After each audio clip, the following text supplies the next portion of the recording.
LGBTQ, trans, gender issues, and human sexuality. It's in the news all the time.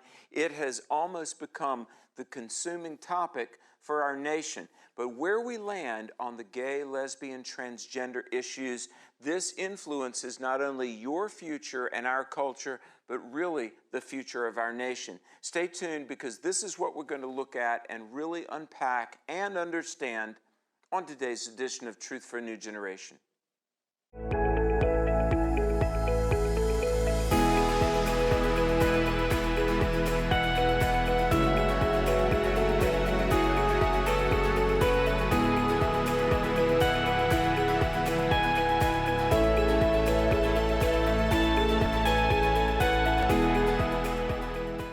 Hi, welcome to this edition of Truth for a New Generation. Alex McFarland here. So glad you're watching as we talk about gay, lesbian, transgender issues. You know, we've become a society where we see a lot of alphabet letters just almost in every news story we read these days. LGBTQ, trans, on and on. Some of the social media platforms now, they believe there are more than 100 genders. And growing up, we were just taught it was boys and girls, male and female. Well, let's talk about these issues, because it really does impinge on where we are and where we're going as a culture. And human sexuality, gender, human biology, it really deals with human morality. And I want to explain. I want to talk about that for a little bit. Now, I got a question that we deal with in one of my more recent books. I was asking college students, and I interviewed face-to-face some 300 college students on about 24 campuses. And one of the questions, now listen carefully how this question was phrased. A student said, "Don't gay people have the right to not be hated by Christians?" Now, that's a really loaded question for a lot of reasons. For one, if a person is a true follower of Christ, of course, they don't hate anybody, because hate and animosity to a fellow human being is absolutely incompatible with being a biblical Christian. And then the part of the question, don't gays have the right? Let's talk about rights a little bit, because it deals with morals. Now, in America, and oh, this is so important, part of what has been great about America is you have what are called natural rights. And the founders envisioned, and our laws, at least up until recently, upheld that you and every human being have some natural rights. Now, with the gay rights movement of the 70s up through the present day, there's not just been natural rights, there have been special rights. Now, special rights really endangers the overall constitutional view of you having natural rights. Very famously in 2015, there was the gay marriage case, Obergefell, that the Supreme Court said, now keep in mind, this goes against 240 years of American government, 2,000 years of Western civilization, 6,000 years of human history. The 2015 gay marriage decision by the U.S. Supreme Court basically says the Constitution was wrong, the founders were wrong, Thomas Paine, John Locke, Thomas Jefferson, George Washington, John Adams, Alexander Hamilton, John Jay, they were all wrong. The Supreme Court decision of 2015 basically says Moses himself was wrong, God help us, but basically said suddenly there's a right to redefine marriage. Now, those that advocate for the LGBTQ trans positions would say, well, you see, gays were being denied a right, the right to marry.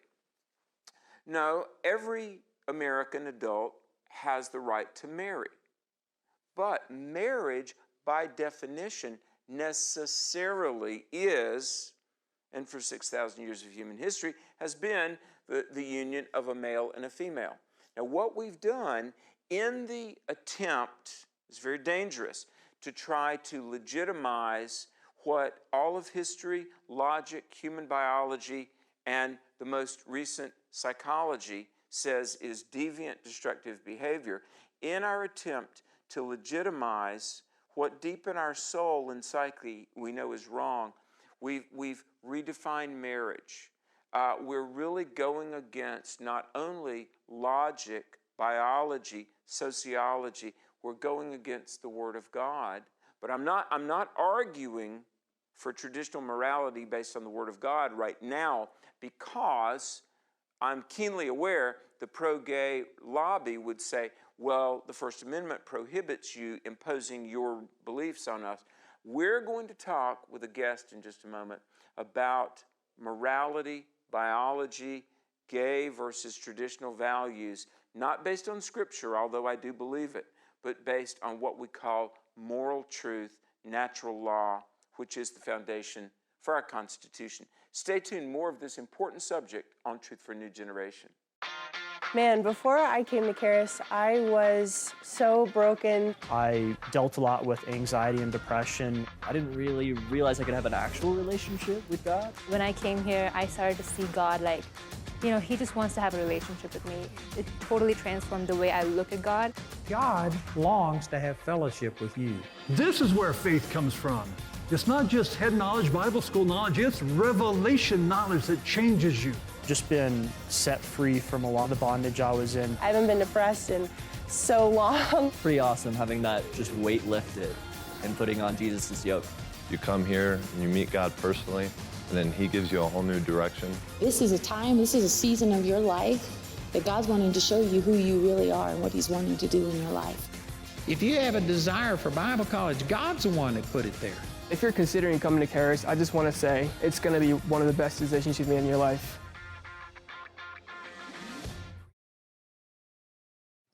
You know, we've come a long way from back when Lucy and Ricky were in twin beds, and on TV you couldn't say the word pregnant, and now it's like sexuality is in front of us every day, 24/7, and no issue is more ubiquitous than the subject of homosexuality, gay, lesbian, transgenderism. Hi, Alex McFarland here. Welcome back to Truth for a New Generation. We're going to unpack this topic a little bit, and I believe give a logical and factual and biblical analysis of it with our friend Bob Kelly. Bob, welcome back to the show. You know, I appreciate you on so many levels. You've been on the program before. You and I have done radio together. But when we do our summer youth camp, and we have a lot of speakers, and you're one of the older speakers we use. Mature. Mature, that's right. But the teens love you, and you've taught on creation versus evolution. Your background as an engineer, talking about creation. And the kids love you, and I just want to say thanks for using your gifts and abilities to defend the faith and support our country. Well, it's a real pleasure to participate in those events, especially the summer camps, because it's really awesome. I've discovered that the kids really will open up to you, and they will talk about very basic issues, and so there's some really good sharing time in those sessions. Well, you know, we do a lot of conferences. Well, basically, Truth for a New Generation, and you are a part of our staff. We do events, publishing, and broadcasting, today being the broadcasting part. But the events, conferences, and camps, they really are worth people supporting because they're touching the lives of a lot of people, especially young people. And in that regard, you and I are pretty committed to those things, aren't we? Absolutely. Yeah, it's you talk about a lot about what's happening in the culture today, and whatever's happening is happening very rapidly. And so the acceleration is there, and we need to wake up and address the issues as they come rolling at us. Bob, why is the issue of homosexuality such an important issue? I mean, why is it really imperative that individuals land on the side of truth regarding the gay lesbian issues? Well, homosexuality is a very basic issue. Many people have written about this, and they say that sexuality is such a personal thing that it gets your attention. And if we look at what the Scripture says, what the Bible says about sexuality in general, it is an area of extreme concern and very specificity, if I use that term. The Bible is very specific about how we handle the issues of sex and sexuality and so forth. And so it's the culture is directly facing the church. Well, yeah. I mean, you know, it's interesting. James Dobson, PhD, and he was head of pediatric psychology at UCLA Medical School, so very accomplished man of science, but also a Christian. 20 years ago, Dr. Dobson and I were in a meeting, and he said that the gay rights movement was less about rights and equality and more about silencing the church. And I remember I was in that meeting, and I think a lot of people thought, wait a minute, no, it's about their assertion for rights. Dr. Dobson said the gay rights movement would ultimately hit this impasse where the church would have to be silenced. And he was right. I mean, it was prophetic, and we're just about there, aren't we? Yeah, I've heard you talk about that before, and I realize just how appropriate that is.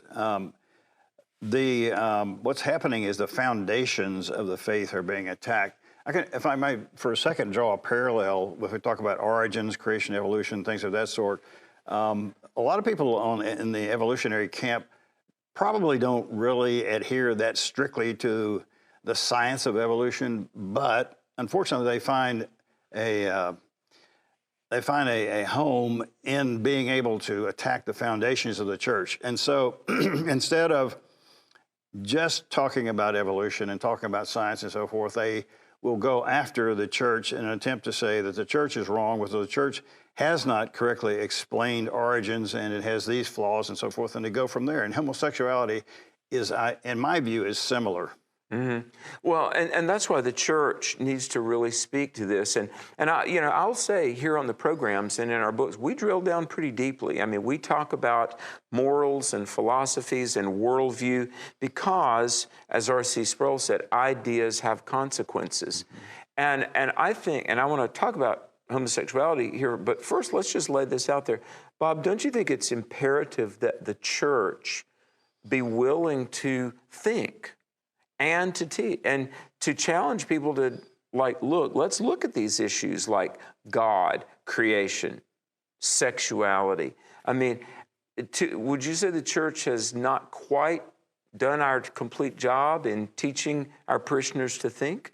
Unfortunately, yes, I think we could say that. The church has shied away, for lack of a better term, away from the issue of homosexuality, and probably continues to do so. One of the things you do is, under attack, you can withdraw into a safe place, which is where the church has attempted to go in the past 15, 20 years, 25 years is what it happens to be. But in fact, the church needs to be reaffirmed in its beliefs and its teachings, and it needs to stand firmly, or as one of your books says, to stand boldly in the face of all kinds of attacks. Mm-hmm. Because the church is armed with the truth, and the truth needs to be heard. I was talking earlier this week to a public school administrator who's a Christian. This was in South Carolina. We've got a big event in South Carolina, and I was down there doing some prep work for it. But this school administrator said that in a particular first grade class, at least 20% of the students identify as gay. And some say that they're transgender. In first grade, now when I was in first grade, I wouldn't have even known what any of this was, you know. But we're talking about damaging the views and even the psyche of young people. I mean, Bob, how do we begin to respond to a culture that's telling impressionable children things that they ought not even know about at that age, much less appropriate for themselves? Well, it comes back, I think, to the church and the home, both of whom have a role in teaching in this regard. But we need to realize that the church does stand on the truth, and the truth will not change, has not changed over millennia. And so we need to be encouraged that we have the model for the family, for individual lives, for individual living and so forth. There's many details about this in the scripture, but you don't have to go very far to see that what's actually happening with the homosexual movement, it is to attack the church. Mm-hmm. Contrary to what we really hear in the media, and certainly out of Hollywood, has science shown that people are born gay? From what I've read recently, there is no evidence, there's no real scientific evidence that people are born with a homosexual tendency. Not to say that people don't have homosexual ideas on occasion. That is the difference between the attraction and the action. You need to draw that distinction because Paul said, I was the greatest of sinners. And Isaiah said, I'm a man of unclean lips. And so what happens is we realize we're all tested and tempted daily in our daily walk, but we don't have to yield to those things. Mm-hmm. And we need to be emboldened by good teaching in the church. And used to be, we talked about the early days in public school for you, same thing for me, only a little more, is we used to talk about things of the Bible. We actually read the Bible as one of the textbooks in the classroom. And so those things are essential and they are cumulative in the fact that as you teach and teach on the foundations, that it really begins to build a solid foundation. Well, and you know, regarding genetics or environment, I mean, the question is homosexuality a genetic inborn trait, or is it an environmental learned trait? Is it part of our DNA or a result of circumstances? Actually, psychology and science, as I'm reading, shows that homosexual ideation, or the tendency, same-sex attraction, and gender confusion is a result of external environmental experiences, not genetics. Yes, I think that's correct. That's in agreement with everything that I've read too also, that it is not an internal phenomenon. It's something coming from society. And of course, we have people who are very creative and coming up with all kinds of new ideas about, for lack of a better way of saying it, coming up with new ways to sin. Coming up with new ways to sin. So I was in Missouri last weekend, and I spoke with a young man, a Christian young man who just got out of law school. And I said, is this a fair statement? I want your response to it. I said, so with the legislation that gives special rights to professed homosexuals, and then, you know, Jack Phillips, the baker, and Barronelle Stutzman, the florist, Christians who, under religious conviction, did not feel like they wanted to do the cake for a gay wedding, or they didn't want to do the flowers for a gay marriage ceremony, and they are like being forced to do it. I asked this law student, I said, so we're treating behavior as an ethnicity. And he said, exactly. Because equal protection before the law speaks to our ethnicity and our humanity. Black, white, Asian, we're all equal before the law because we're all human beings. But homosexual behavior has somehow become a legally protected ethnicity almost. And he said that's right. Now, if you can, speak to why this, I'll grant it's deep, but people need to think and understand what's going on in the culture right now, don't they? Yeah.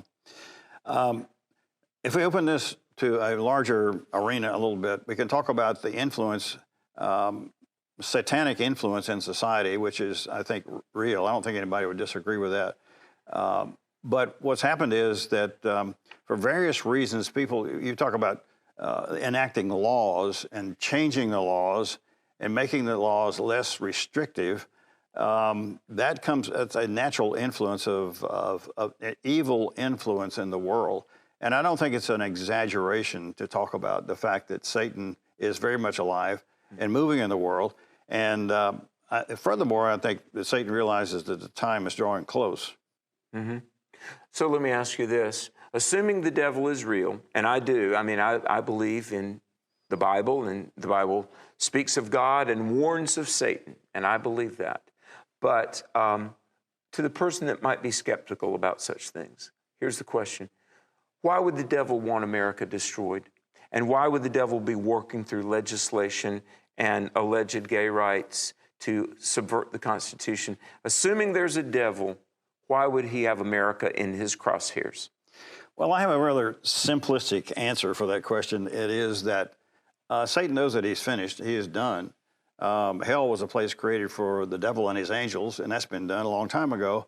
And Satan knows where he's going. And I think one way to put it, I say that Satan is a sore loser, and he's trying to take as many people with him as he can. I really think there's an essential truth in that. I agree. I agree. And you know, we need to care about America, and we need to understand something that a lot of people really don't understand, that an inherent part of our freedom and our stability has been morality. And you can only have homosexuality, transgenderism, gender fluidity if there aren't absolute morals that are binding on all of us. Yeah, we could take and should take the Bible as a handbook for morality. I mean, there's no question about that. And why if you go to the courtroom in the local courthouse here in this county, you'll find the 10 Commandments on the wall. You start somewhere, and the place to start is the 10 Commandments. You go back to way back in the beginning, go to the Constitution, the Declaration of Independence, the Mayflower Compact, all the way back to the Magna Carta. In England, hundreds of years ago, all these people recognize the essential nature of God's truth and God's plan for living that is contained in the Scriptures, and so we have to stand by the Scripture as a book of morality. Bob Kelly, I appreciate you very much. And by the way, if you go to truthforanewgeneration.com, truthforanewgeneration.com, you can learn about the upcoming apologetics conferences. Listen, October 15 through 17, 2021, we'll be in Myrtle Beach, South Carolina. You can meet Bob in person along with speakers like Frank Turek and E.W. Jackson, more than a dozen speakers. In 2022, we'll be doing 10 cities around America, coming soon to a city or state near you. But I want you to go to truthforanewgeneration.com and learn about how you can stay equipped to defend truth and speak to the issue we've been discussing, the gay, lesbian, LGBTQ, trans issues. Because why does this matter? The souls of people, the future of the country. Stay tuned, more after this brief break. I just returned from a conference at the Cove, and it was absolutely breathtaking in every way. The mountain views, the tranquil areas within the woods, and just being alone with God. Mornings spent watching the sunrise from a rocking chair with coffee in one hand and my Bible in the other. Evenings spent reflecting on the incredible spiritual teaching. It's the embodiment of peacefulness. Come and experience the Cove for yourself. Welcome back to Truth for a New Generation. Alex McFarland here with Bob Kelly. We've been talking about a response to the LGBTQ trans movement. And for a moment, let's talk about marinara sauce. I want to make an illustration here. Imagine your grandmother makes a really good marinara sauce. In fact, at the family reunion, when you have pasta, everybody raves. Nobody's tomato dipping sauce is as good as grandma's, and you want to find out why. And everybody tries to replicate it. Nobody gets it just right, and you find out the secret ingredient, the X factor. She uses some sort of very expensive fresh oregano. And if you want what you've had, if you want to replicate grandma's marinara sauce, you have to understand the key thing that made it great. And if you want that, you need that. In the case of the marinara sauce, maybe fresh oregano. Now, what am I saying? You cannot understand America, the freedom, the prosperity, the stability we had, unless you understand the secret sauce, the X factor, that intangible, tangible, which in our case has been morals. Now, the key, let me just say it this way, the Judeo-Christian worldview. Now, Bob talked about in the courtrooms, you see the 10 Commandments, the Decalogue. Now, believe me, I am keenly, vividly aware that people will say, oh, but you can't invoke the 10 Commandments. You can't talk about biblical morality because the First Amendment prohibits the preferential treatment of any one religion. Okay, forget the Bible. Do you know the moral code which says heterosexual monogamy is the design for sexual expression, and males and females are different? A male is not a female, and vice versa. Yes, the Bible affirms it, but it's written on every heart, and we know it. That's why they called it self-evident truth. Now, my friend, we can kick out morals and try to legitimize deviant sexualities, but what we will have done, we will have lost the thing that made America free, stable, safe, and prosperous. So be careful before we embrace homosexual ideas. Like no other nation, Americans have lived under the blessing of prosperity and liberty. These gifts are part of the heritage of a country grounded in the truths of Scripture and given by God to advance the gospel at home and abroad. In these days of moral and spiritual confusion, maintaining the freedom to express our faith in the public square has never been more important. The American Family Association, working to preserve religious liberty for generations to come. In the New Testament, the Word of God says this, that this is the condemnation, that light has come into the world, but men love darkness rather than light because their deeds were evil. And do you know what? When we all stand before God, it's not going to be, did you eat a cookie when you were a 7-year-old and you disobeyed mom and spoiled your supper? Here is the big picture, that we know the truth, but we do what's wrong. And this is a very almost frightening thing if you think about it. Imagine your soul being extracted from your body, no more layers of anything to hide behind, but each one of us stands before God, fully transparent, really, dare I say, naked before God.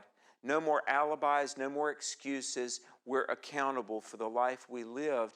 And think about this, folks.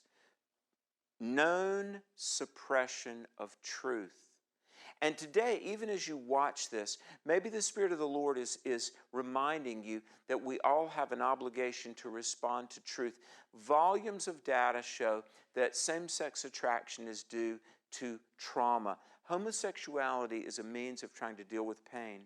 Now, we don't want anybody's rights obstructed, and we really don't want to hurt anyone's feelings, but the greatest act of love that citizens and Christians could do for this country is to tell people the truth. And the truth is that God loves you, but we don't make things right by suddenly sanctioning and subsidizing that which we know is wrong. Hey, let me say thanks for watching, and let me encourage you, if you would pray about supporting the broadcast, the events, the publishing, the work of Truth for a New Generation. For your gift of at least $50, I want to send you 2 copies of a book. I wrote a book called 10 Issues That Divide Christians. We talk about this and so many other vital topics. One for you to read, one for you to share with a friend. Yours for a gift of at least $50, which is tax deductible. If you make your gift at least $75, we're going to give you the Apologetics t-shirt additionally. So write to us, please pray, please support what we're doing, not only to evangelize the lost, equip the church, frankly, to save America. $50, $75, please support today, and thank you.